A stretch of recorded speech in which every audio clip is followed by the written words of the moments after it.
Rain was falling like it had a personal grudge against the earth. Sheets of it slashed the sleepy suburban street, the kind of night when headlights blurred into ribbons and footsteps vanished in seconds. Noah Hale had just finished mopping the diner floor, his shoulders aching and his hands reeking faintly of bleach. The night shifts paid little, but they brought him quiet. Quiet from memories, quiet from the phone that didn't ring anymore, quiet from the wife who had stopped saying his name 2 years ago. The clock above the sink blinked 12:47 a.m. when he pulled into the cracked driveway of his small rented house on the edge of town. He was halfway through unbuttoning his soaked jacket when a knock came at the door. 3 sharp knocks. Urgent. Desperate.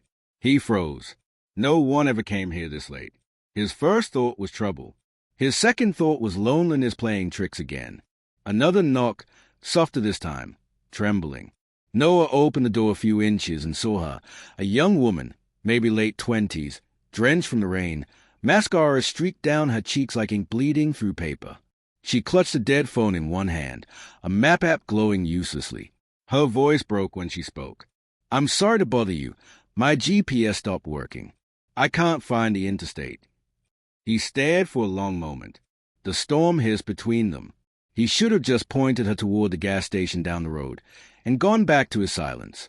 But there was something in her eyes, raw, afraid, and exhausted in a way he recognized too well. He opened the door wider. "Come in before you drown." She hesitated, then stepped inside, dripping water onto the worn hardwood. "Thank you. I didn't mean to." "It's fine," he said, tossing her a towel from the back of a chair. "You look half-frozen."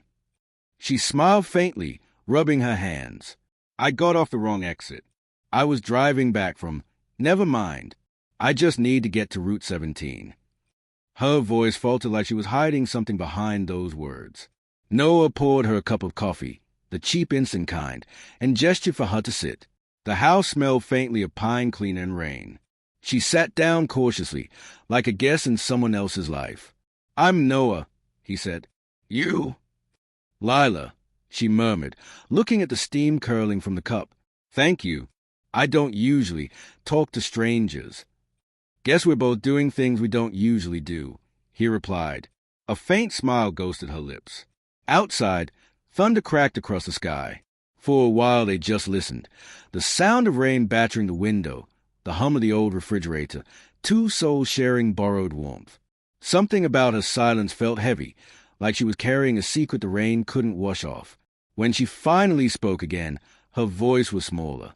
"You ever feel like you made a wrong turn a long time ago, and every road since has been just another mistake trying to fix it?" He looked up from his coffee. That question cut too close. Every damn day. They didn't talk much after that. The storm raged, and she dozed off on the couch wrapped in a blanket that smelled faintly of detergent and dust. He watched her sleep from across the room, the lamplight tracing the bruise-colored shadows under her eyes. Something told him she wasn't just lost on a map. He should have woken her, told her the rain was easing, that she could leave. But instead, he let her rest, because something about the quiet looked good on her, and it had been a long time since anyone had looked peaceful in his house. When morning came, she was gone. The blanket folded neatly, the mug rinsed and left upside down in the sink. For a moment Noah wondered if he'd imagined her entirely, some conjured ghost of a life he might have had if things had turned out differently. But then he noticed a folded note on the counter. "Thank you for letting me feel safe. Just for one night." No name, no number, just that. He stood there staring at it, a strange ache blooming in his chest. It should have ended there. But 3 nights later, she knocked again. This time, she wasn't lost. This time, she was crying. He opened the door and she stumbled in, clutching her stomach like she'd been punched. Her lip was split, blood mixing with the rain on her chin. "Jesus, what happened?"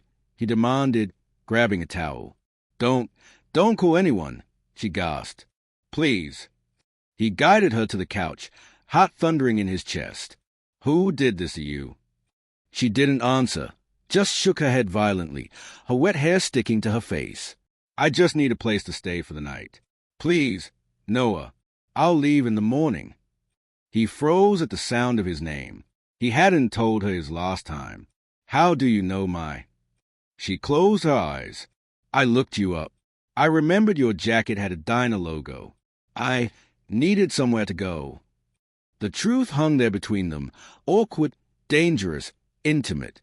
Lila, he said quietly, whatever you're running from. I'm not running, she interrupted sharply. I'm escaping. Her voice cracked then, the words raw and honest enough to silence him. He nodded slowly. You can stay. Over the next few days, she barely spoke. She cleaned up after herself, helped him make breakfast, even fixed a broken window latch without being asked.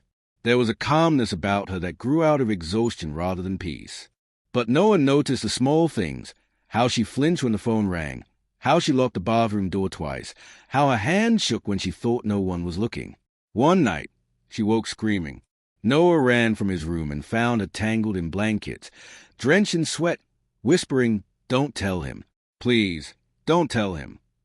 He knelt beside her, his own chest tight with something like empathy. "You're safe here," he whispered, brushing damp hair from her face. "No one's gonna hurt you." She clung to his hand like a lifeline. "Promise." "I promise." It was the easiest promise he'd ever made, and the hardest one to keep, because a week later, someone started watching the house. He noticed first in small ways, the same black car parked across the street, headlights turning off when he looked out the window, footsteps near the porch at night, a shadow that lingered too long by the mailbox. When he mentioned it to Lila, her face went pale. "Noah, if he finds me." "Who?" Her silence was answer enough. That night, he loaded the old hunting rifle he hadn't touched in years. He didn't sleep. The next morning, he found her sitting at the kitchen table, staring at her phone screen. Her eyes were red, her face blank. "What's wrong?" he asked. She turned the phone around. A photo glowed on the cracked display. Lila, smiling beside a man in a tailored suit, his arm wrapped possessively around her waist. A man Noah recognized instantly, from the diner walls, from the town billboards. Evan Sloan, the owner of the diner chain. Noah's boss's boss's boss. Lila's voice broke into a whisper. "He's my husband." The world seemed to tilt. Everything, her fear, her secrecy, her bruises, clicked into place like puzzle pieces Noah didn't want to see completed.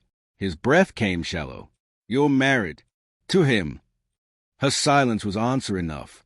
Outside, thunder rolled again. Inside, something else broke. Noah didn't speak for a long time. The ticking of the kitchen clock felt deafening. Lila sat motionless, her fingers trembling against the mug she hadn't touched. The storm outside had quieted, but the silence between them was thunder in disguise. He stared at the photo again, as if looking long enough might change it, might make her someone else, might make him not care.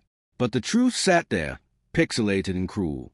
Evan Sloan, the golden man of this town. Wealthy, charming, the kind of man who smiled with his teeth and made people forget he owned everything they breathed near. Noah had mopped floors in one of his diners for years, unseen and unimportant. And now the woman who'd stumbled into his house was the wife of that same man. "How long?" Noah finally asked, voice hoarse. "Have you been married to him?"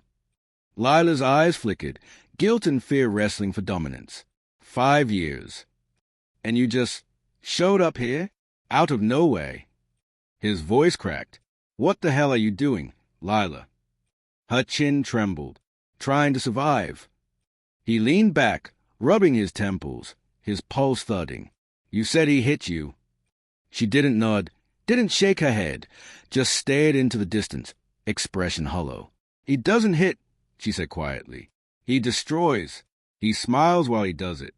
That's worse." Noah wanted to look away, but her voice held him. "I was stupid. I thought I could fix him, that I could love him into being human. I was wrong." He looked at her, really looked at her, and for the first time saw not a stranger but a woman slowly unraveling. The bruises weren't just on her skin. They were buried in her voice, her silence, the way she avoided mirrors. "You should have gone to the police," he said. "I did once," she whispered. "He owns the police." Noah's jaw tightened. He'd seen enough of Evan Sloan's reach to know she wasn't exaggerating. The man's money could rewrite laws and silence bruises. "Then what's your plan?" he asked. "You can't hide here forever." "I just need time," she said softly. A few days. Then I'll disappear. He wanted to believe her, wanted to believe he could help without losing himself again. But something in her tone, it carried finality, like she already knew how the story ended. That night, sleep refused to come. Noah lay awake, staring at the ceiling, every creak of the old house echoing through his nose. Around 3 a.m., he heard her in the kitchen, barefoot, pacing. He rose, pulling on his shirt, and found her staring out the window, the phone clutched in her hand. "Can't sleep?" he asked quietly. She turned. Her face was streaked with tears, though her voice was calm. "He texted me. Just 3 words." She handed him the phone. "I found you." Noah's stomach dropped. "When?" "An hour ago. I turned off location, changed my number, everything. But he still," her breath hitched. "He always finds me." Without a word, Noah walked to the front door and locked it. Then he checked the back. Then the windows. It was pointless, maybe, but it made him feel less helpless. "You'll stay in my room tonight," he said. "It's safer. There's only one entrance." Lila shook her head, backing away. "No, I can't." "Lila, just do it. Please." She looked at him for a long second before nodding. When she brushed past him, the scent of her hair, jasmine and rain, hit him like a ghost of something he shouldn't want. He hated himself for noticing. He spent the rest of the night in the hallway chair, rifle across his lap, waiting for footsteps that never came. By morning, the world outside looked deceptively calm. Birds chirped. Sunlight poured through the curtains. But unease sat heavy between them, unspoken. Lila made breakfast in silence. Noah watched her move through the kitchen with the quiet grace of someone who had learned to make herself small. She didn't ask if he was angry. She already knew he was. When he finally spoke, his voice was steady, but it felt like breaking something inside him. "You need to go." She froze, spatula midday. "What?" "You said you just needed a few days. It's been a week. He knows you're here now. You're not safe, and neither am I." Her eyes glistened. "You're throwing me out." "I'm trying to keep us alive." The words landed like stones. She turned away, pressing her hand to the counter. "You think I don't know I'm a problem? That everywhere I go turns to hell?" "That's not what I—" "It's exactly what you mean." Her voice rose, trembling. "You think I wanted this? You think I wanted to drag someone else into my mess?" He stepped closer. "Then tell me the truth. What are you not telling me, Lila?" Her lips parted, but she didn't answer. Instead, she pulled a crumpled envelope from her bag and tossed it onto the table. Inside was a photograph, Evan again, standing beside a child. A little boy, blonde, maybe 4 years old. The resemblance to Lila was unmistakable. "My son," she whispered. "Ethan." Noah stared at the photo, the pieces locking together in a way that made his chest ache. "He's with your husband." She nodded, tears spilling now. "He took him when I tried to leave. Said I'd never see him again. But last week, his nanny texted me. She's willing to help me get Ethan back, if I can meet her." "Where?" Her eyes lifted. 2 towns over. Tomorrow night." Noah's throat tightened. "That's why you came back. You need help." "I can't do it alone," she whispered. "But if you help me, if we can get him out, I swear I'll be gone forever. You'll never have to see me again." He wanted to say no. He should have.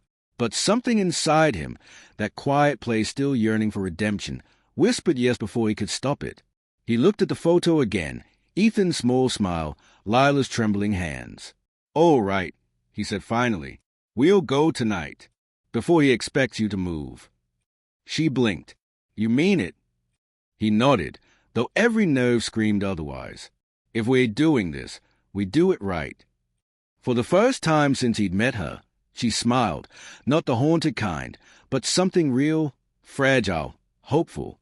It struck him harder than he expected. She reached across the table, resting her hand over his. "Thank you."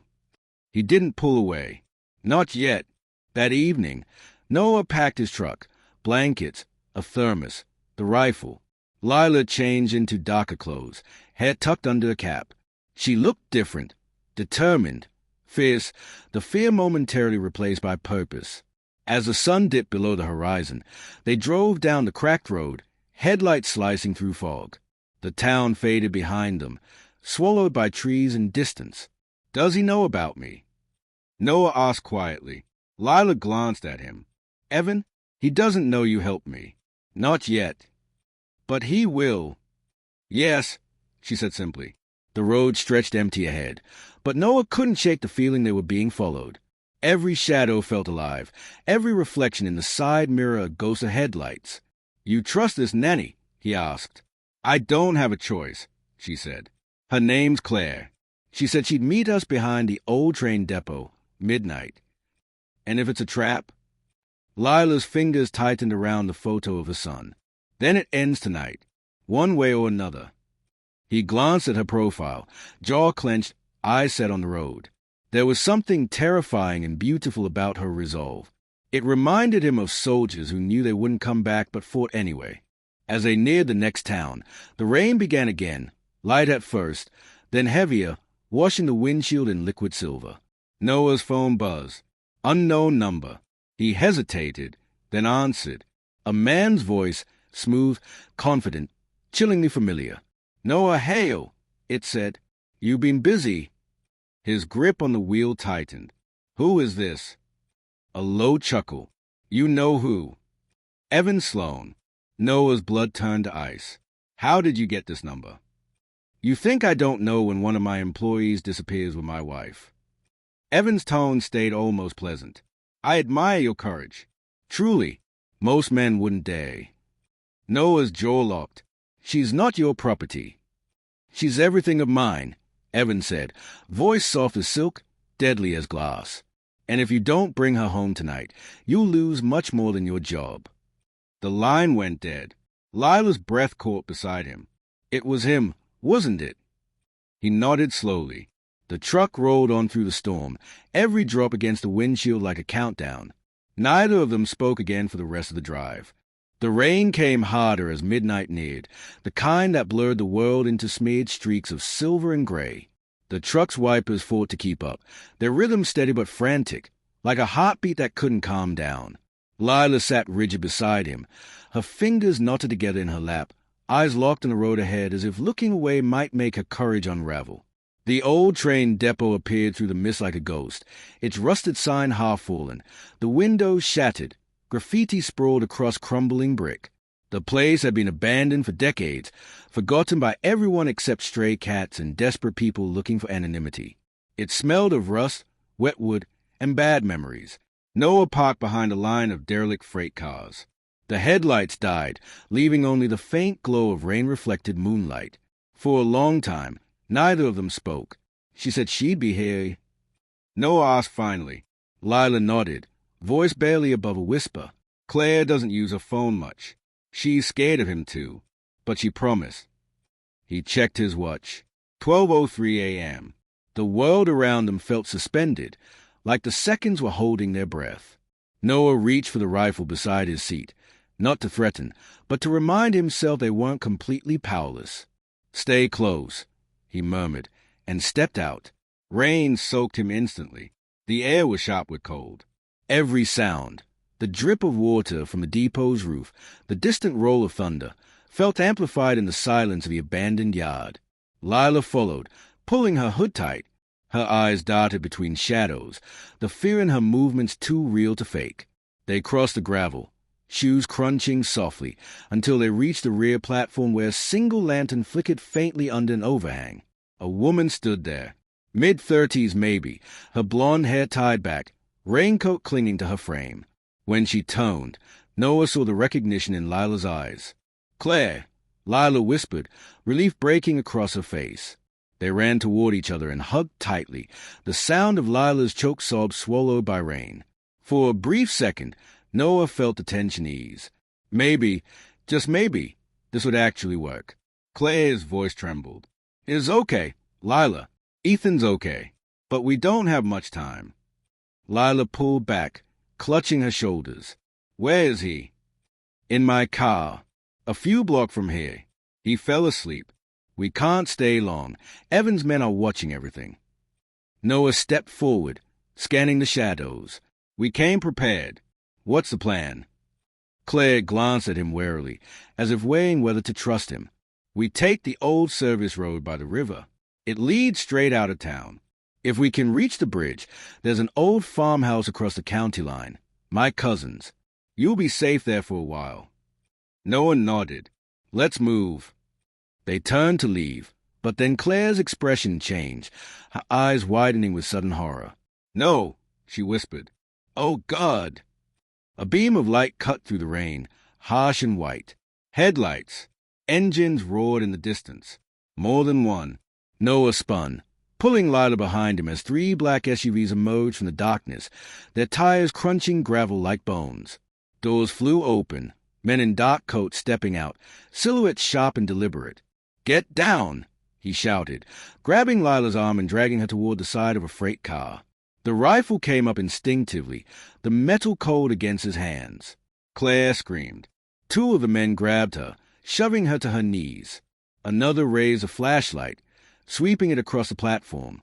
And then a voice came, smooth, calm, cutting through the chaos like a blade. Lila, it said, come home. Evan Sloan stepped into the light. He didn't look like a monster. He never did. His suit was immaculate even in the rain. His hair slicked back, his face composed in that familiar mask of control. But his eyes were what chilled Noah. They gleamed with quiet, practiced cruelty. Lila froze, breath hitching audibly beside Noah. How did you? Find you? Evan smiled thinly. You forget who built this town, sweetheart. You think I wouldn't keep track of my investments. Your investments? Noah snapped, stepping out from behind the car, rifle aimed. She's not yours. Evan's gaze slid to him like a scalpel. Ah, the janitor. I wondered what kind of man risked his life for another man's wife. I'm disappointed. I expected someone taller. The men around him chuckled quietly. Noah's finger twitched near the trigger. Every instinct screamed to pull it. But Lila's hand gripped his arm, shaking her head. Don't, she whispered. He wants you to. Evan tilted his head. She's right. See, I could have killed you the moment you left that little house of yours. But this is better. Watching her destroy someone else's life for once. Poetic, isn't it? Noah's jaw clenched. You're sick. Maybe. Evan stepped closer, rain slicking across his shoulders like armor. But at least I'm honest about who I am. Can you say the same, Lila? She flinched, backing up a step. Don't. You didn't tell him, did you? Evan said softly. Didn't tell him what really happened the night you left. Lila's voice cracked. Stop. Noah looked between them, confusion coiling into dread. What is he talking about? Evan smiled, slow and venomous. You think she's your little damsel in distress? She's not running from me, Mr. Hale. She's running from what she did. She's lying, Lila whispered, tears streaming now. Don't listen to him. Ask her, Evan interrupted smoothly. Ask her what happened to my son's nanny last month. Clay's head shot up, horror flashing in her eyes. No, she stammered. No, that's not. But Evan's men silenced her, shoving her back down. Noah's voice came low and sharp. What is he saying? Lila was shaking her head, words spilling out broken and desperate. His twisting everything. Please, Noah, you have to believe me. Evan took another step, his voice haunted. She and the nanny had an arrangement. Money for silence. Until the woman changed her mind. And then Lila made sure she never spoke again. That's a lie. Lila screamed, trembling so hard her voice shattered. I didn't.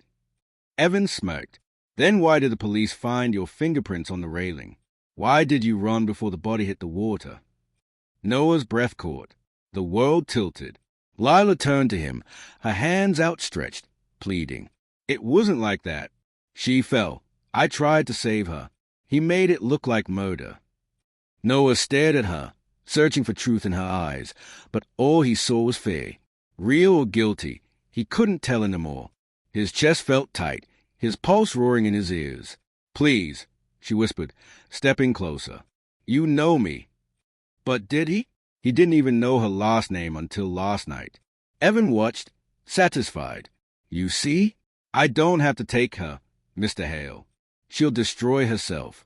She always does. Noah's grip on the rifle wavered. Every choice in front of him led to ruin. The rain beat harder, drowning his thoughts in static. And then, in the chaos, Evan's phone buzzed. He glanced at the screen, frowning. Lila seized the moment. She lunged forward, grabbing Clay's dropped lantern and smashed it against the ground. Flames erupted, oil spreading fast across the wet platform, orange and blue twisting against the storm. "Run!" she screamed. Noah grabbed her hand and bolted for the truck. Gunshots cracked behind them, bullets sparking off metal. Claire stumbled after them, shouting something he couldn't hear over the roar. They dove into the truck, mud splashing, tires spinning. The engine roared to life and they tore away from the depot, the glow of fire fading behind them. Noah's hand shook on the wheel. "Tell me the truth, Lila," he shouted over the wind. "Did you kill her?" Her breath came in broken gasps. "I swear to you, I didn't. But he'll never stop saying I did." "Why?" "Because she knew what he did to Ethan." Noah turned sharply. "What did he do?" Lila met his eyes, and the look in them chilled him to the bone. "Evan isn't Ethan's father." The words hit like thunder.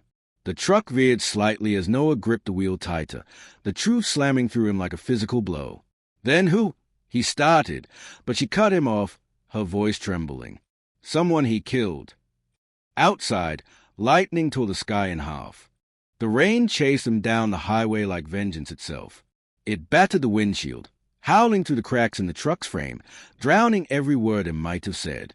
The world outside was a blur of darkness and motion, but inside that truck, inside the tight space between Noah and Lila, everything had slowed into unbearable silence. He couldn't unhear it.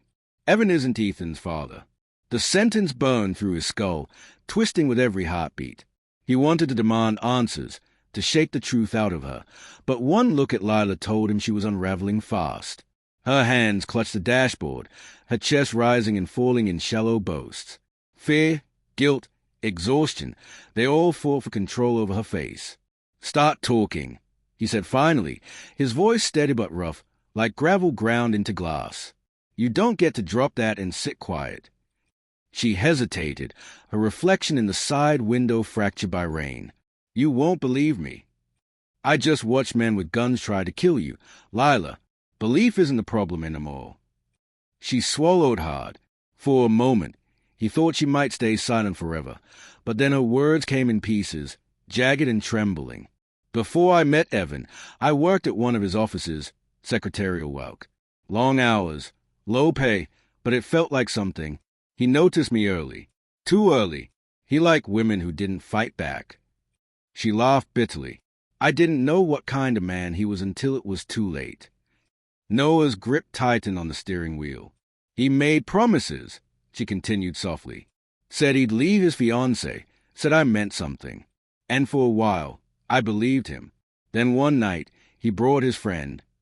Her voice broke. The truck's engine hummed in the silence that followed. Noah's stomach twisted. "His friend," he echoed quietly. "Daniel Ward," she whispered. "One of his business partners. Younger, quieter. He didn't hurt me. He stopped Evan that night. Got him out of the room before." She stopped herself, shaking her head. "I thought it was over. I thought it was just a nightmare that would fade." She turned toward him, eyes glassy and unguarded. "Months later, I found out I was pregnant. Evan never questioned it. He just assumed Ethan was his. I let him believe it, because Daniel had vanished, because I was scared." The windshield wipers dragged across glass with a sound like a heartbeat. Noah stared straight ahead, trying to piece together the impossible. "And then Daniel came back." She nodded slowly. "He came to see me 3 years later. Said he'd left Evan's company. He wanted to make things right. For me, for Ethan. He said he had proof, financial records, documents that could bury Evan for good." Her voice trembled now, a slow descent into confession. "But before he could give them to me, he disappeared again. 2 days later, the police said he'd drowned." Noah turned sharply toward her. "You think Evan, I know Evan, she interrupted, the bitterness in her voice like acid. Daniel's death wasn't an accident. He had everything Evan couldn't control, truth. And then, a month ago, the nanny found a flash drive hidden in Ethan's toy box. Daniel's name was on it. What was on it? She looked down. I never got to see. Evan found out before I did. The nanny texted me, said she was scared. The next morning, she was gone. The police said suicide. Her eyes filled with tears. It wasn't. He made it look that way. Noah's throat felt tight. So that's why you ran. She nodded, voice barely a whisper. He told me I'd be next, that I'd never see Ethan again. They fell into silence. The storm had eased, but the tension hadn't. Every revelation felt like another fracture in something Noah didn't know he was trying to protect. He exhaled slowly. You should have gone to the press. He owns a press, she said flatly. Half the county owes him something. He didn't argue. He knew she was right. The highway stretched endlessly ahead, two broken souls driving toward a truth that could kill them both. They stopped at a roadside motel just before dawn. The neon sign buzzed weakly, flickering vacancy into the fog. Noah parked behind the building, away from the main road, and killed the engine. The quiet that followed was deafening. Lila sat still, staring out at nothing. You think Claire's okay? He hesitated. I don't know. Her hand went to her mouth, trembling. She was just trying to help. I never meant to. He reached across, catching her wrist gently. Hey, don't go there. Not yet. She looked at him then, really looked, and something fragile passed between them. Not love, not yet, but recognition. Two broken people standing on the same cliff, staring into the same storm. They checked in under fake names. Inside the small room, everything smelled of damp carpet and disinfectant. A single lamp glowed dimly by the bed. Lila sat on the edge, her body shaking with exhaustion. You can sleep? Noah said, closing the blinds. I'll keep watch. You haven't slept in 2 days either. I'm used to it. He sat by the window, rifle leaning against the wall. Rain tapped the glass softly now, almost gentle, like the world had grown tired of punishing them. Minutes stretched into hours. Lila eventually drifted into uneasy sleep, her hand curled near her face. In the quiet, Noah watched her chest rise and fall, the soft sound of her breathing filling the space between them. He didn't know when it had happened, when her safety had become more important than his own, but it was too late to turn back. He had seen too much, felt too much. He couldn't abandon her now, no matter what the truth cost him. And yet, something gnawed at him. Evan's words at the depot. She'll destroy herself. She always does. What if he was right? The knock came just after sunrise. 3 sharp raps, the same rhythm as the night she first appeared at his door. Noah froze, hand on the rifle. Lila stirred, murmuring his name. Who is it? He didn't answer. He moved silently to the window, peering through the gap in the blinds. A man stood by the door, mid-40s, wearing a soaked leather jacket. He wasn't one of Evan's men. His posture was too relaxed, his expression too calm. But when he turned his head, Noah saw the glint of a badge clipped to his belt. Police? The man called through the door. Detective Harris, State Investigations. I need to speak with Lila Sloan.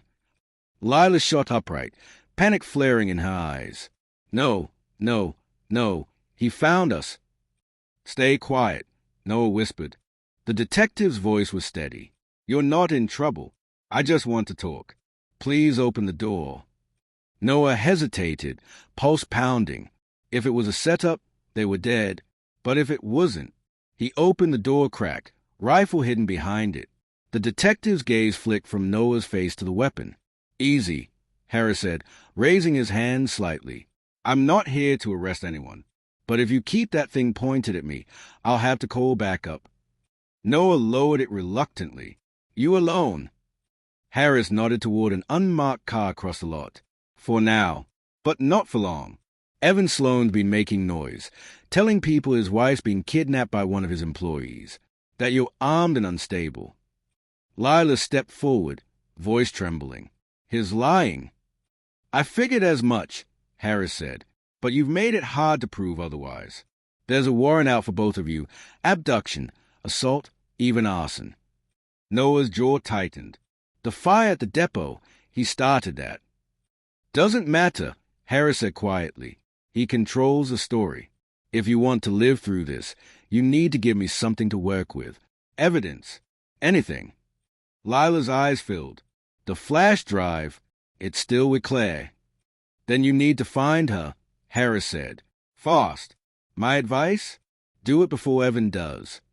He handed Noah a card. If you survive this long enough to find proof, call that number.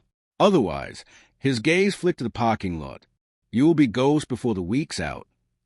Then he left, walking calmly to his car, disappearing into the rain like he'd never been there at all.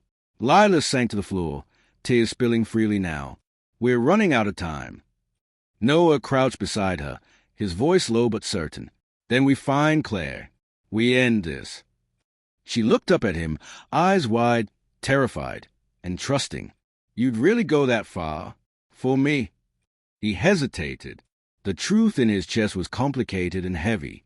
I don't know if I'm doing it for you, he said softly, or because I can't stand men like him getting away with everything. Outside, the rain stopped. Inside, something between them shifted, something neither could take back. The morning felt deceptively calm. After days of rain, the motel parking lot gleamed with puddles reflecting the pale light of dawn.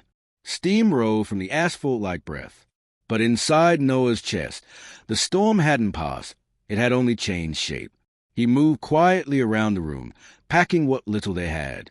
Lila sat on the bed, scrolling through a cracked phone screen. Her face was pale, lips pressed tight as she read messages from an unknown number. When he looked over, she quickly turned it off. Who was that? He asked. Spam. She lied too fast. Noah gave her a long look. You're not helping either of us if you start hiding things again.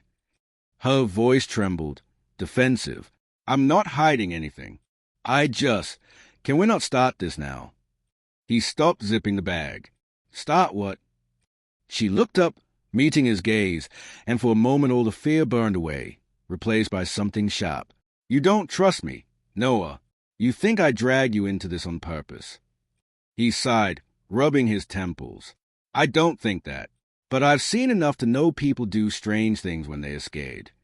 She laughed bitterly. Like what? Lie about who their son's father is. He didn't answer. The silence between them was thick enough to choke on. When they finally left the motel, the air was cold and clean. Lila pulled her hoodie tighter around her and followed him to the truck. Neither of them spoke until they were several miles down the road. Where would Claire go? Noah asked finally. Lila stared out the window.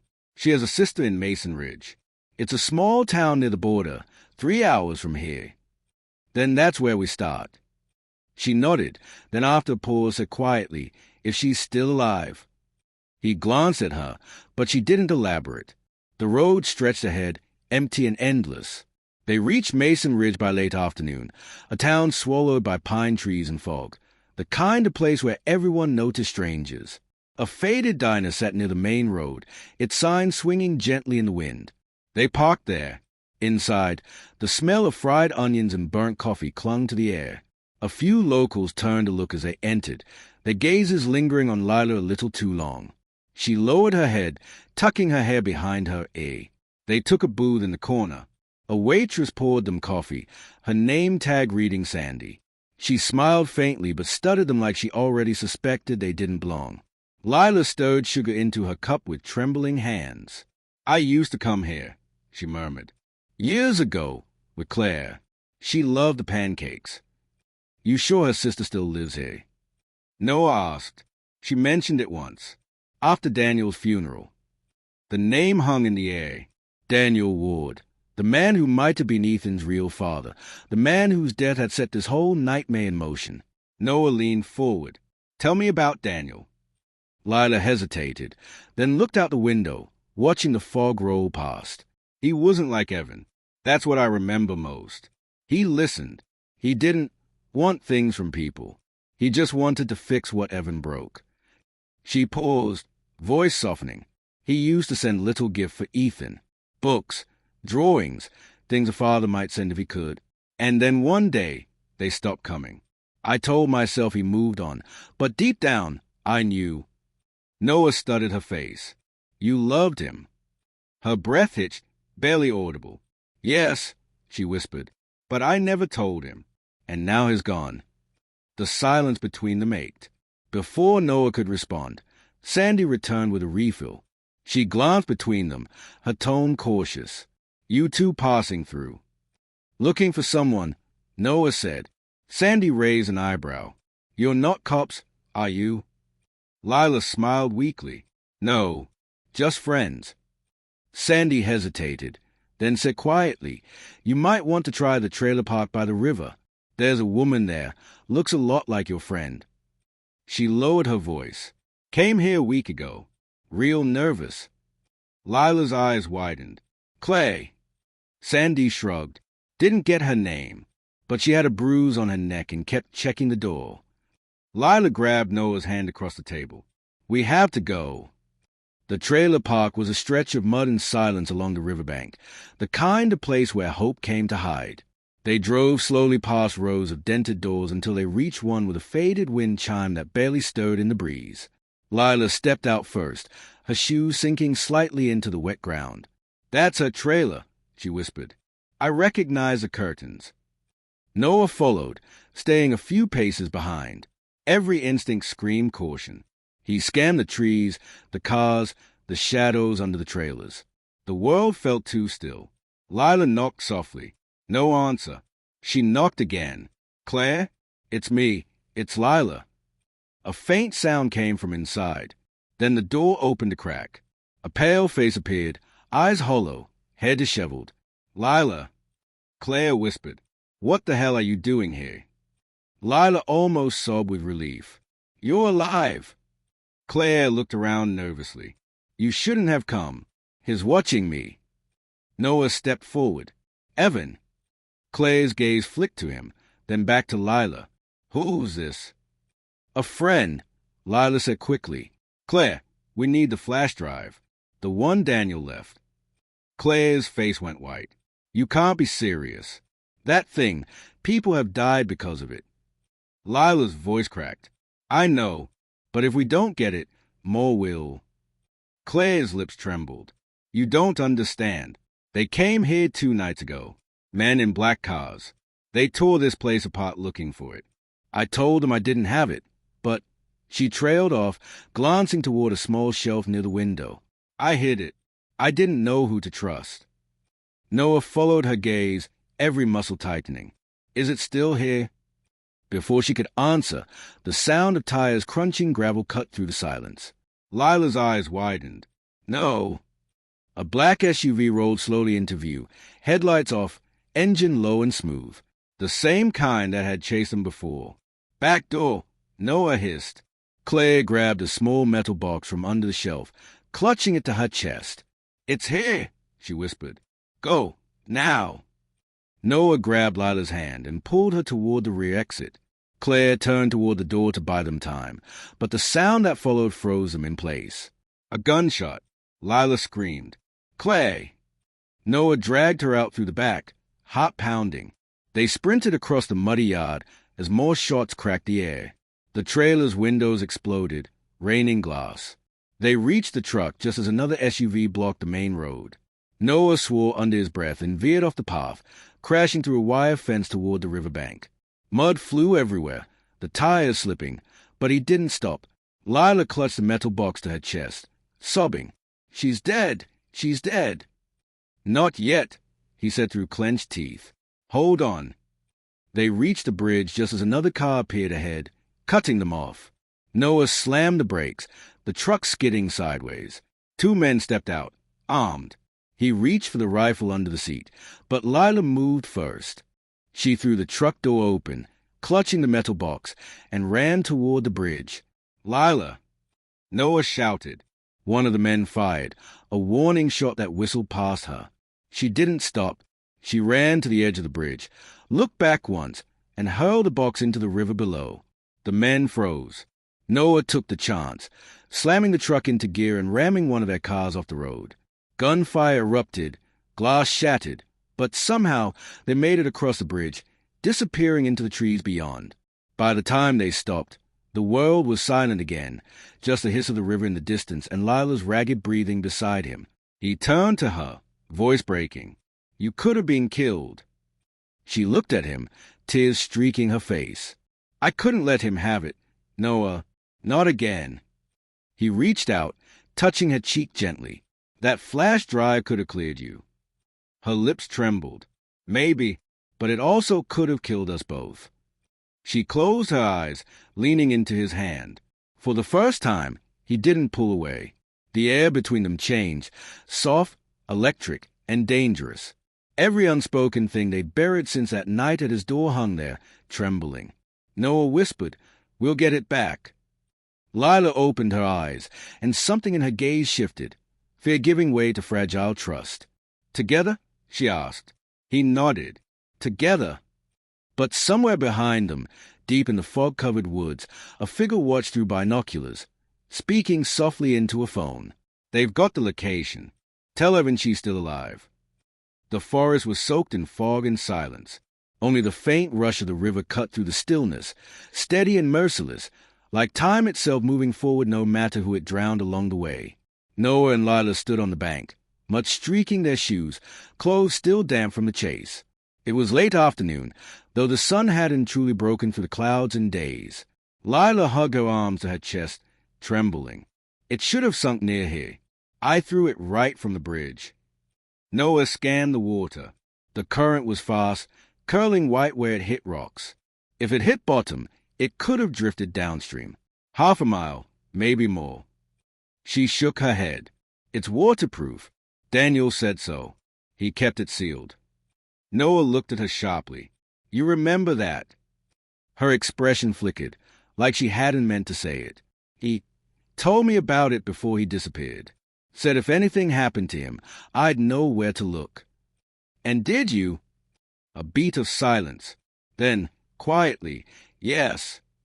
He felt something twist in his gut. "So why didn't you?" Lila looked at him, eyes shimmering but defiant. "Because part of me didn't want to find out. What if Daniel wasn't the man I thought he was? What if the truth was worse than the lie?" He couldn't answer. The pain in her voice was too real. He dropped his bag and crouched by the water, scanning the ripples. "Stay up here. If I'm not back in 10 minutes, follow the river north and keep moving." Lila stepped closer, panic rising in her tone. "Noah." He cut her off. "You're not jumping in there. I mean it."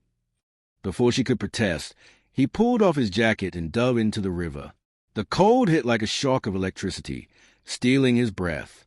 The current dragged at him, relentless and alive. He kicked hard, the sound of the water roaring in his ears. The world blurred into silver and shadow as he dug deeper. Down there, in the murky dark, shapes took on strange meanings. Rocks looked like hands, branches like faces. He swept his arm through the silt and debris, searching blindly. Then his fingers brushed metal. He reached for it, fighting the current that wanted to wrench it away, and came up gasping, the box clutched against his chest. "Noah." Lila's voice broke through the raw water. He swam toward her, arms heavy, lungs burning. When he stumbled back onto the bank, she was there, dropping to her knees beside him, tears mixing with the spray on her cheeks. "You're insane," she said, laughing and crying at the same time. "You could have died." He grinned weakly. "You keep saying that." She looked down at the box, muddy, dented, but intact. "Is it really in there?" Noah sat back, catching his breath. Only one way to find out. He found a rock and smashed the latch. The lid popped open. Inside was a small waterproof case, the kind used for hard drives. On top of it was something else, a folded piece of paper, sealed in plastic. Lila froze when she saw the handwriting. "That's Daniel's." Noah handed it to her silently. She peeled the seal open with shaking hands and unfolded the page. It was a letter. Her eyes darted across the words. Then her lips began to tremble. "What does it say?" Noah asked. She hesitated, voice breaking. He knew. About Ethan. About everything. He said he didn't care. That he'd protect us anyway. But... She stopped, reading further. Noah watched the color drain from her face. What is it? She shook her head, whispering, No, no, it can't be true. He took the paper gently from her and read the final lines himself. If you're reading this, Lila, it means Evan knows. He's not coming after me for stealing money. He's coming after me because of what I found in his accounts. The payments to someone named Harris. Detective Harris. He isn't investigating Evan. He's protecting him. If you see Harris, run. Noah's hands tightened on the paper. His mind flashed to the man at the motel. The calm voice, the warning about backup that never came. He played us, Noah said quietly. That bastard set us up. Lila's voice rose, desperate. We told him about Claire, about the drive. He sent them to her. Noah's jaw clenched. He's not a cop, or he is, but he's bought. She pressed a hand to her mouth, the horror settling in. Then he knows we're still alive. He'll tell Evan. The forest suddenly felt smaller. Noah shoved the hard drive into his pack. We move now. They trekked through the wood for nearly an hour, following deer paths and old service roads. The air grew colder, the trees thicker. Every sound, every snapping twig or bird call, made them flinch. At one point, Lila stumbled. He caught her before she hit the ground. Easy, he murmured, steadying her. Her hands gripped his arms tightly, her breath warm against his throat. Noah, I can't. You can, he said, his voice low, unyielding. Their eyes met. Something in the space between them shifted again, too intimate, too dangerous. I don't know what I'd do without you, she whispered. He swallowed hard. Don't say that. Why not? Because I'm starting to believe it. The words hung there, raw and unguarded. Lila stared at him, then looked away, tears slipping silently down her cheeks. You shouldn't. Everyone who's ever cared about me ends up broken. Noah reached out, brushing her hair from her face. Maybe that's because you keep running before they get the chance to stay. She looked up sharply, but he wasn't teasing. His expression was steady, unreadable, but his eyes burned with something that scared her more than any of Evan's men ever could. They walked in silence after that. By nightfall, they reached an abandoned service station hidden off an old road. The roof sagged, weeds crawling through the cracks in the concrete. It wasn't safe, but it was shelter. Inside, Noah lit a small fire in a rusted barrel. The warmth flickered over the walls, revealing graffiti, empty bottles, old tire marks. Lila sat opposite him, the hard drive in her lap. Do you think it's all on here? Proof that could stop him. If it's what Daniel died for, it has to be. She nodded slowly. Then we get it to someone who'll use it. Not Harris, Noah said. Not the police. Someone else. Her eyes met his. Someone we can trust. He looked into the fire. That might just be you and me. She smiled faintly, the kind of smile that came from exhaustion and disbelief. That's not much. He met her gaze. It's enough. A long silence followed, comfortable, almost fragile. Then Lila whispered, You lost someone too, didn't you? Noah froze. She studied him. You look at me like you've already seen this kind of pain. He stared into the flames. My wife, Emily, 3 years ago. Lila's expression softened. What happened? He hesitated. She was sick. I was working double shifts, thinking I was saving her. Turns out, she was seeing someone else the whole time. Doctor from her clinic. The day she died, he was the one holding her hand, not me. Lila's eyes filled with tears. Noah. He shrugged, a hollow smile tugging at his mouth. Guess betrayal makes survivors out of cowards. She reached across the fire and took his hand. He didn't pull away. I'm sorry, she whispered. Her touch was light, tentative, but the warmth of it cracked something open in him he'd buried years ago. The fire flickered lower. Shadows moved across their faces. When she finally leaned toward him, her lips brushed his cheek, a whisper of warmth, gone before he could breathe it in. He didn't kiss her back, but he didn't move away either. Outside, the wind carried faint sounds, wheels crunching gravel, a door closing softly, then footsteps. Someone was there. Noah's hand went instantly to his rifle. He motioned for Lila to stay silent. They waited. Then, through the firelight, a figure appeared in the doorway, silhouette tall and deliberate. "Easy, Mr. Hale," the voice said, familiar and cold. "You're a hard man to find." Noah's blood ran cold. Detective Harris stepped forward, rain dripping from his coat. And behind him, a child's small voice broke the silence. "Mom!" Lila froze. Her heart stopped. It was Ethan. Lila's world collapsed into soundless panic. Her body went rigid as a small, shivering voice echoed through the half-lit station. Ethan stood in the doorway beside Detective Harris. Same blue jacket, same wide, frightened eyes she'd kissed goodbye what felt like a lifetime ago. For a second, time stopped. Then she stumbled forward, choking on his name. "Ethan, oh my God, Ethan." He broke free from Harris's grasp and ran straight into her arms. She dropped to her knees, clutching him tightly, sobs shaking her whole body. "I missed you so much. Baby," she whispered into his hair. "I missed you so much." Ethan buried his face in her neck, crying quietly. "I was scared. Mommy, the man said you were in trouble." Noah's pulse thundered. He aimed a rifle straight at Harris, every muscle strung tight. "How the hell did you find us?" Harris didn't flinch. He shut the door behind him, locking it. The metallic click echoed through the hollow space. "You made it easy," he said evenly. "You left a trail of dead phones and broken glass. But truth be told, I didn't need to track you. Someone else did." Lila looked up sharply. "Evan." Harris's faint smile told her everything. He wants his family back. And his drive. "He doesn't want his family," she spat. "He wants silence." Harris shrugged. "Call it what you like. He's offering a way out for you, for the boy."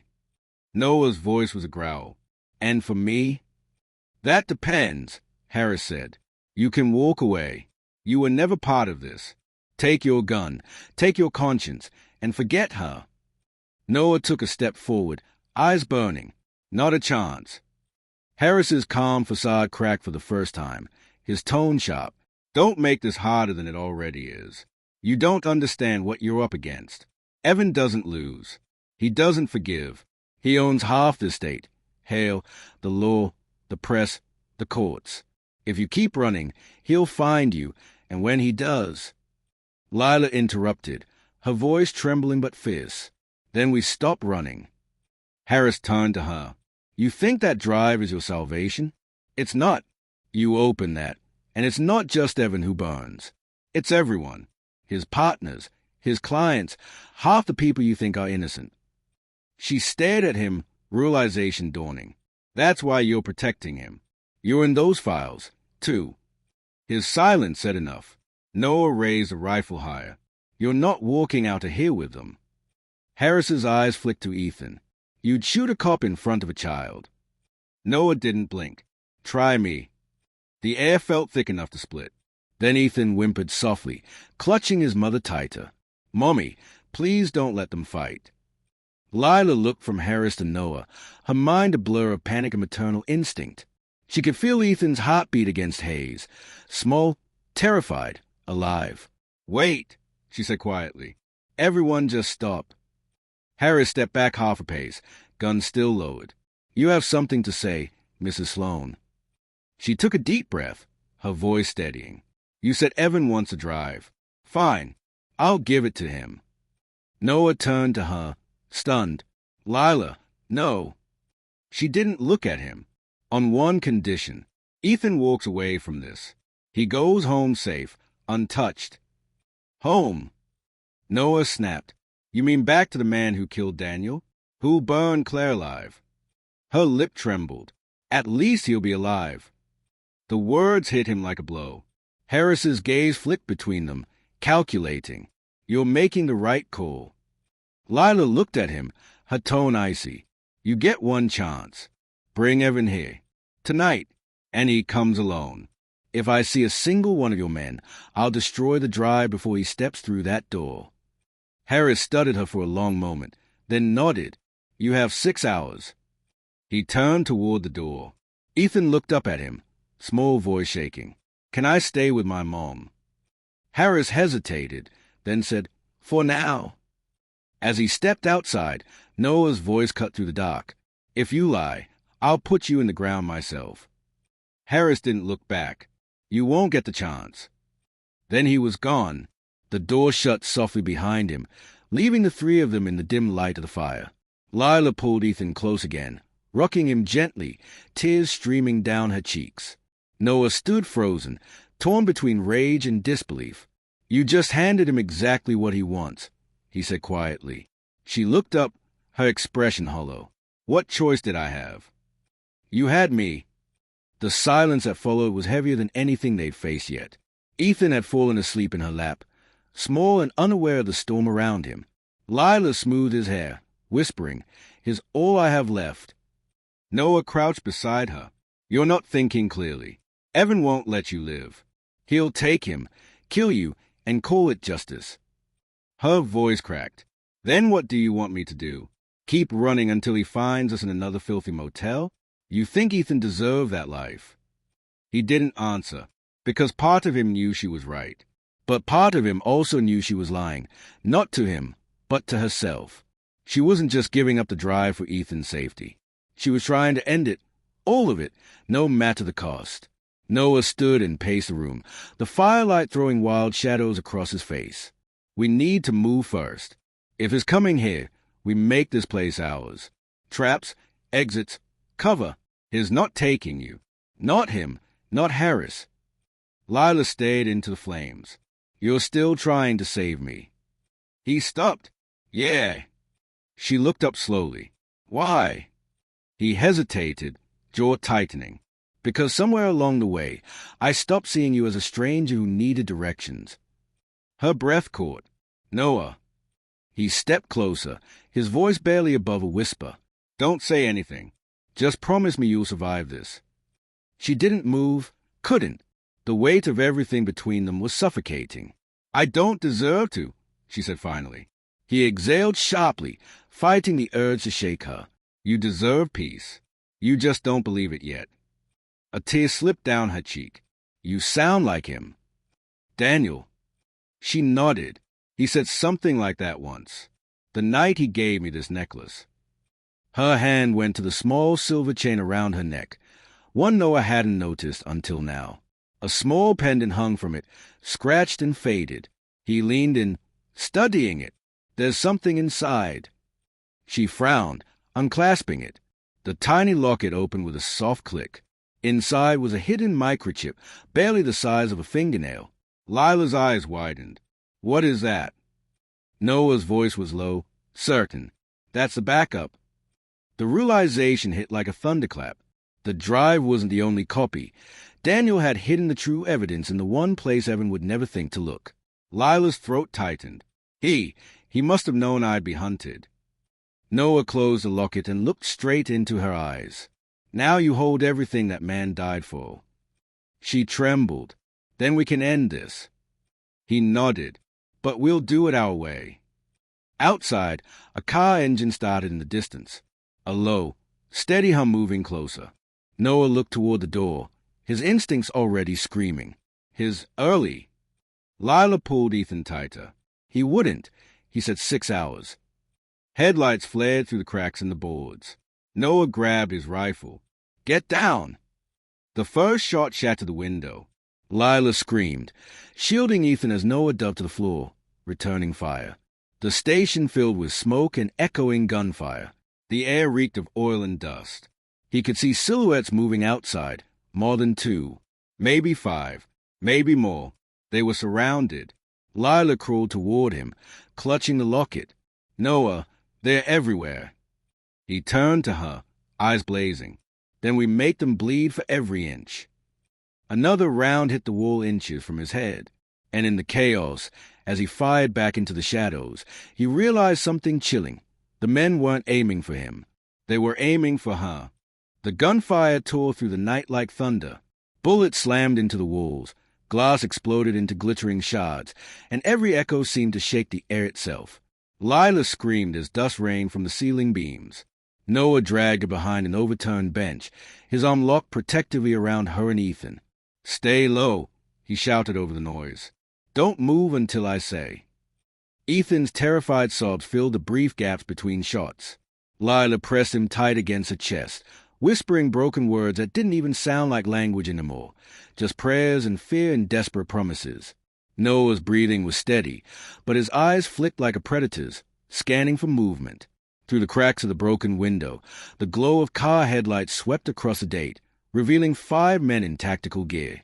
Not police, too coordinated, too deliberate. Private security. Evans. Noah's finger rested lightly on the trigger. He counted silently as they advanced. 2 from the left, 1 at the front, 2 circling wide to flank. Trained. Efficient. He raised his rifle and fired twice. 1 man dropped instantly. The others scattered for cover. Lila's voice shook.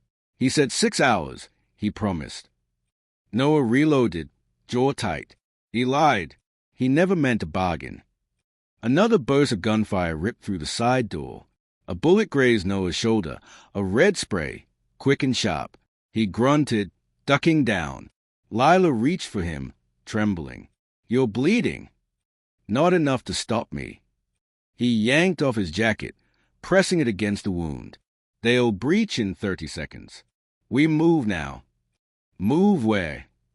Her voice cracked with terror. "We're surrounded." He met her eyes. "There's a maintenance hatch in the back. I saw it earlier. Leads to the drainage culvert. Get Ethan out." She shook her head violently. "Not without you." "Lila," he started, but she cut him off. "I'm not leaving you to die for me." He stared at her, chest heaving, torn between fury and something deeper, something almost tender. "Then you'd better keep your head down." He kicked over a second bench to create cover and fired again, buying precious seconds. The return fire was deafening, walls splintering, sparks flying from metal rails. And then silence, the kind that feels wrong. Heavy, waiting. Noah leaned forward slightly, rifle raised. They're repositioning. But before he could stand, a calm, amplified voice rolled through the chaos. "Lila," it called, smooth, controlled, familiar. Her heart froze. "Evan, stop this madness," his voice echoed. "You don't have to die in that filthy station. Bring me what's mine, and I'll let you walk away." Noah's grip tightened on the rifle. His lying. She swallowed hard, peeking through the cracks. A black SUV idled outside, its headlights painting long shadows over the dirt. Evan stood in front of it, tailored coat immaculate despite the dust, one hand in his pocket, the other holding a small silver pistol, pointed loosely toward the building. He looked calm, too calm. "Lila," he called again, voice laced with venom wrapped in silk. "You always were dramatic, but think of Ethan. He deserves better than this." Her pulse pounded in her ears. "He knows we have the chip." Noah's eyes darted to her locket, then is not leaving without it. Evan's tone darkened. "You have 10 seconds before I stop being generous." Noah turned to her. "Give me the locket." Her brow furrowed. "What are you?" "Trust me." His tone left no room for argument. She hesitated, then unclasped it, pressing the cool metal into his hand. His eyes met Hayes, deep, steady, and filled with something she couldn't read. "Stay with Ethan," he whispered. Then he rose. "Noah, wait!" But he was already moving. Silent, fast, a shadow slipping through smoke and light. He ducked around the bench, sliding along the wall until he reached the shattered door. The night air bit cold against the sweat on his skin. He stepped out. Evan's gaze flicked toward him immediately. "Ah, the janitor." Noah raised his rifle slightly, but not enough to threaten. "You said you wanted to talk." Evan smiled faintly. "I said I wanted my property. You were never part of this." "Maybe not, but now I am." Evan studied him. "Do you even understand what's on that drive? You're risking your life for something that will destroy governments." Noah's voice was steady. "Maybe some things need destroying." Evan chuckled softly. "Idealism doesn't suit you. You think you're a savior? You're just another man she used to feel less alone." Noah's jaw tightened. "You'd know all about that, wouldn't you?" That flash of fury was instant, a flicker in Evan's perfect composure. "Where is it?" Noah lifted his free hand, showing the locket. It glinted under the floodlights. Right here. Evan's eyes narrowed. Good. Now slide it over. Noah took one slow step forward, pretending compliance. He reached the midpoint between them, just close enough that he could see the faint tremor in Evan's hand on the pistol. Then Noah dropped the locket into the date. Evan's gaze darted down, instinctively lowering his weapon just a fraction. Noah fired. The shot hit Evan in the shoulder, spinning him backward. His pistol clattered to the ground. In an instant, chaos erupted. Shouts, gunfire, glass exploding again. Go! Noah roared, spinning around as two of Evan's men opened fire. He dove back through the door, slamming it shut behind him. Lila screamed his name as he stumbled in, bleeding again, clutching the locket. You hit him. In the shoulder. But is not done. Outside, engines revved. More men shouting. Tires grinding in the date. He knew what came next. Reinforcements. They were running out of time. He grabbed Ethan and slung his small backpack over his own shoulder. Crawl into that hatch. Now. Go. Ethan hesitated, crying. What about you? I'll be right behind you. Buddy, promise. Lila knelt, clutching Ethan's face. Go. Sweetheart. Please. With one last terrified look, Ethan crawled into the narrow metal shaft. His small hand scraped against rust, his breathing echoing faintly as he disappeared into the dark. Lila turned to Noah, her voice breaking. You can't hold them off. Maybe not, he said quietly, reloading. But I can make sure they don't follow. She grabbed his arm. Noah, don't you dare. He toned, kissing her hard, desperate, fleeting, final. You gave me something I didn't think I could feel again. Let me return the favor. Her tears fell fast. Don't you dare make me live with this. He smiled weakly. Too late. Then he shoved her toward the hatch. She screamed his name, clawing at his shirt, but he pushed her in, slammed the panel shut, and turned the latch. Outside, headlights flared again, more vehicles arriving, more boots hitting dirt. Noah turned, took a breath, and stepped into the doorway with his rifle raised. He aimed toward the dark horizon, and for a fleeting second, thought of the night she'd knocked on his door. The lost woman with a map and a broken heart, asking for directions. He almost laughed at the irony. She had no idea how much she'd changed the road he walked. Come on then, he muttered. The next volley of gunfire drowned out everything. The tunnel was cold, narrow, and endless. Lila crawled on her knees, dragging Ethan behind her, her hands raw and trembling. She could still hear the muffled roar of gunfire fading behind them. Mommy! Ethan whispered. Where's Noah? Her throat locked. He's right behind us. Baby, keep moving. The hatch at the end opened into a small gully lined with wet stones and weeds. The sky was pale gray, dawn coming fast. Lila crawled out first, pulling Ethan after her. They stumbled into the open, breathing hard, filthy, shaking. She turned back toward the tunnel, waiting. 1 minute. 2. 10. Nothing. Tears blurred her vision. She collapsed to her knees, clutching Ethan and the locket against her chest, sobbing silently into the morning light. And then, from far behind them, came a single explosion, low, deep, final. The old station was gone. Ethan started crying again. Mommy! She couldn't speak, couldn't breathe. She just held him tighter, staring toward the smoke rising in the distance. The man who'd given her a family was gone. Also, she thought. The world after the blast felt quieter than silence. Smoke still rose from the horizon, dark and heavy against the gray morning. Lila stood at the edge of the gully, her knees caked with mud, her breath shallow and ragged. The locket hung against her palm, its weight unbearable. Ethan sat beside her, head resting against her shoulder, his small hands gripping her sleeve. Is Noah gonna be okay? He whispered. She couldn't answer. The words wouldn't come. Every sound she made cracked into a sob. She pulled him close, pressing a kiss to his hair. His brave sweetheart, braver than anyone I've ever known. He nodded quietly, eyes downcast, trying to be strong the way Noah had told him to be. Lila looked up at the smoke again, a distant pillar marking where the station had stood. Part of her wanted to run back, to claw through the wreckage, to refuse what her mind already knew. But she couldn't. Not with Ethan. Not now. She had to move.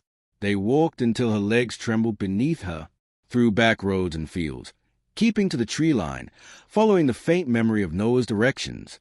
He'd planned for everything: escape routes, hidden paths, even safe houses along the border. By noon, they reached an old farmhouse half buried under ivy, its windows broken, roof sagging. It looked deserted, which meant it was perfect. Lila pushed open the creaking door and led Ethan inside. Dust motes drifted in thin sunlight. The air smelled of old hay and rain. They found canned food, matches, a half-empty water jug. She made a fire in the hearth and sat close to it, pulling Ethan into her lap. He fell asleep instantly, his small body exhausted from fear and hunger. Only then did she let herself break. Her hands shook as she opened the locket again, staring at the tiny chip hidden within. The last piece of truth. The last piece of Noah. He'd known what he was doing when he'd given it back to her. The plan behind his eyes, the quiet finality in his voice. Let me return the favor. He'd meant it literally. He'd bought her and Ethan one last chance. And she hated him for it. Damn you, Noah, she whispered through tears. You were supposed to come with us. Outside, the sky deepened into twilight. The farmhouse groaned softly in the wind. Lila sat alone in the dark, staring at the flicker of the fire until her eyes burned. Every few minutes, she swore she could hear footsteps, the echo of his voice, the warmth of his hands. But when she looked up, there was only emptiness. Until there wasn't. A faint tap at the window made her freeze. Once, twice, measured, deliberate. She rose silently, heart pounding. Her hand went to the small revolver Noah had insisted she carry, a relic, but still deadly. The tapping came again. Who's there? She whispered. No answer. Then, through the dusty glass, she saw it, a single flicker of light. A flashlight. Then another. Then two shadows moving near the barn. Her pulse raced. Evan's men. They'd found her. She turned and shook Ethan awake, whispering urgently, Baby, we have to go. Now. He blinked groggily, confused. What's happening? No time. Shoes on. Quick. She stuffed the locket into her jacket pocket, grabbed the gun, and pulled open the back door. The cold wind hit her face as she crouched low, moving through the tall grass behind the farmhouse. The night was eerily still. Even the crickets were silent. Then, the unmistakable sound of boots crunching on gravel. Voices. Check the main room. She's here. Car tracks outside. Orders were clear. No survivors. Lila's heart stopped. She pushed Ethan toward the tree line. Run when I say. Don't look back. But, do as I say. He nodded, tears in his eyes.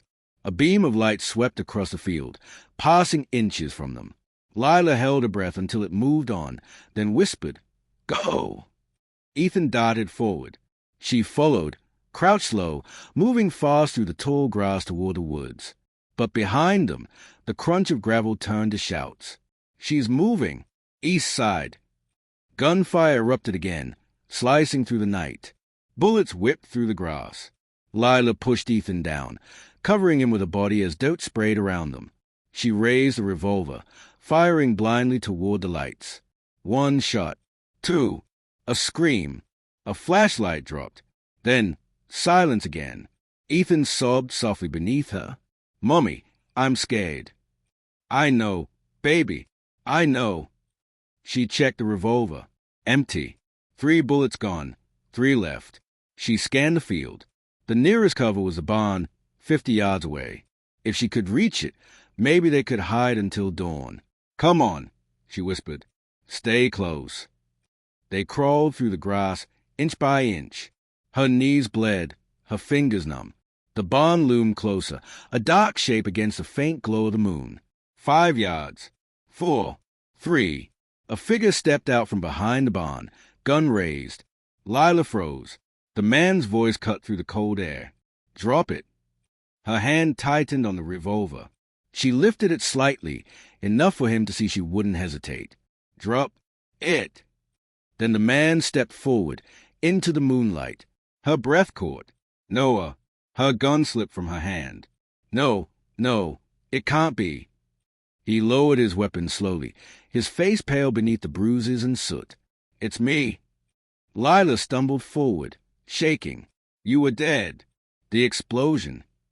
He smiled faintly, wincing from pain. Guess I got lucky. Not the first time. She ran to him, throwing her arms around his neck. Sobbing, he held her tight, burying his face in her hair. I thought I lost you, she whispered. You almost did, he murmured. But I couldn't leave you like that. Ethan clung to his leg, crying. Noah. He knelt, ruffling the boy's hair. Hey, soldier, told you I'd be right behind you. The reunion lasted seconds before reality crashed back in. Evan's men, she said. They are still here. I know, Noah replied, scanning the field. They'll regroup. We need to move. He limped toward the barn, checking his ammo. There's a truck in there. If it runs, we can make the ridge by sunrise. She followed him inside. The barn smelled of oil and hay. Moonlight filtered through broken boards, catching the dust in slow motion. A battered pickup sat in the corner, rusted but intact. Noah climbed in, hot-wired in seconds. The engine coughed, sputtered, then roared to life. Lila lifted Ethan onto the seat beside her. Where are we going? Somewhere they can't follow, Noah said. Gunfire burst outside again. Closer now. Bullets pinged off the metal roof. Noah slammed the truck into gear and hit the gas. The tires spun in mud, then caught, jolting them forward through the broken barn doors. Ethan screamed. Lila held him tight as they tore across the open field, gunfire chasing them. Then they hit the dirt road. The engine growled, headlights cutting through the night. Lila glanced back, the farmhouse a distant, burning glow behind them. Her hand found Noah's. He squeezed it hard. She whispered, You came back for us. He smiled weakly, eyes on the road. You gave me a reason to. And for a fleeting moment, amidst the smoke, fear, and pain, she believed they might actually make it. But as the truck sped through the night, neither of them saw the black SUV pull onto the road behind them. Evan was alive, and he wasn't done. The headlights behind them were closing fast, white fire in the rear mirror. Noah's knuckles went bone white on the steering wheel. The truck fishtailed on the gravel road, mud spraying in the beam of the moon. Hold on, he shouted. Ethan screamed as the truck jumped a ditch. Lila grabbed him, shielding his head, feeling the tremor of bullets pinging off the tailgate. Noah glanced in the mirror. 3 SUVs, formation tight. Evan's men. He could almost hear the cold patience in their engines. They're gaining, Lila said. I see them. The road forked ahead, right toward the highway, left toward the cliffs. He turned left. The tires bit into the dirt. The world tilted. Below them, the ocean hammered the rocks, black and endless. Wind roared through the open windows, whipping Lila's hair across her face. Ethan clung to her.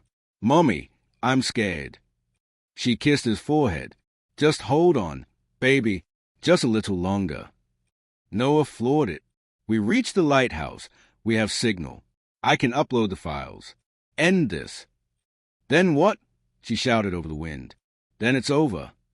He didn't say what over meant. The lighthouse appeared out of the fog like a ghost. White tower, half collapsed, its beacon long dead. He skidded the truck to a stop, engine coughing. They jumped out. Lila pulled Ethan toward the stairs leading inside. The salt air burned her throat. Noah popped open the hood, ripped free the chip from the locket, and slid it into a rugged tablet from his pack. The screen lit up, encrypted archive detected. Come on, he muttered, typing fast. Rain started to fall, fine needles of ice. Lila crouched beside him. How long? 2 minutes to decrypt, 30 to upload. A distant rumble of engines answered him. They're here, she whispered. Noah's jaw clenched. Then I buy us 30 minutes. He pulled his rifle and jogged to the edge of the cliff, taking cover behind a rusted fuel drum. Through the mist, headlights cut across the dock, Evan's convoy. Lila hugged Ethan against the tower wall. Stay right here. Don't move until I say. He nodded, tears mixing with rain. She turned back to Noah. His silhouette flashed with every burst of lightning, every muzzle flare. Each sound of gunfire tore at her chest. Then a voice rose above it all, calm, commanding, too familiar. Stop shooting. Evan. He stepped from the lead SUV, coat soaked, pistol in hand. His men fell silent instantly. He walked forward, unhurried, until the rain gleamed off the blood-stained bandage on his shoulder. Enough games, Lila, he called. You have no place to run. Give me the chip, and you can keep the boy. Her voice cracked. You killed Daniel. You burned Claire. And you dare talk about mercy. Evan smiled faintly. Collateral. Daniel should have stayed loyal. You murdered him. He betrayed me, Evan said simply. Just like you did. Noah fired again. The bullet grazed Evan's arm. He didn't even flinch. You think you can expose me? Evan said, half the people you'd send it to are mine. Noah's voice was raw. Maybe, but the other half aren't. He turned back toward the tablet. The progress bar crawled. 68%. 70%. Evan raised his pistol. Walk away. Hail. I'll let her live. Noah smiled without humor. You don't let anyone live. The shot cracked through the rain. Noah jerked backward, the rifle falling from his hands. Lila screamed, running to him. Evan lowered his weapon, face unreadable. Noah was on his knees, blood blooming across his chest. Lila caught him before he fell. Stay with me, she begged. He managed a faint smile. Finish it. Don't talk. You're bleeding. Finish. It. His voice was a whisper. The tablet chimed, upload complete. Transmission sent. Somewhere miles away, the evidence that Daniel died for and Noah bled for was hitting a dozen secure servers. Lila looked up. Evan's expression shifted, cold fury giving way to disbelief. What did you do? She stood slowly, rain dripping from her chin, the tablet clutched like a weapon. I ended you. He lifted his pistol again.